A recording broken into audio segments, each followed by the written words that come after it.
সব এক করে করে নিয়ে এসে আমার কোনো অসুবিধা নেই। তাহলে আমার সমাজ হয়ে গেল। আমি বলবো যে মোরাদ তো আপনাকে কি কিছু বল, মোরাদ তো স্যার আমাকে এই কাম এই ওকে ফাইন, তাহলে যে ফর্ম ফিল আপ সিগনেচার আমি ইন্টারভিউ যাই, আমার ইন্টারভিউ লাগলো না, আমি বেঁচে গেলাম না। বুঝলেন না বিষয়? আপনি যদি সব ক্লিয়ার করে নিয়ে আসেন, আমার কোনো কাম আছে? আমি খালি ফর্ম ফিল আপ করাবো, ঠিক আছে আমাদের মোরাদ যেগুলো যেগুলো করছে ওইগুলো সব অসুবিধা কি আমার। আর ট্রেনিংও করা লাগবে না, ট্রেনিং বা কবে যে আপনি তো সব জানেনি, লোক আনা লাগবে, লোক আনা লাগবে। আমি বলে দেবো যে আপনার ট্রেনিং করা দরকার নেই, লোক আনা কাম যেহেতু খালি লোক আনে, মোরা তো বলে দিয়েছে আমরা, বুঝছে না? এই আমরা সহজ সমস্যা নেই, আমরা করেন, আপনার জন্য শুভকামনা থাকলো, ঠিক আছে?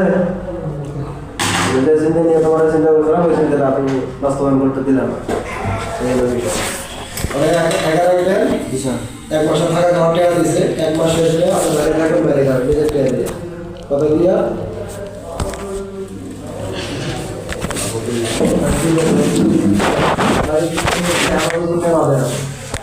ট্রেনিং করে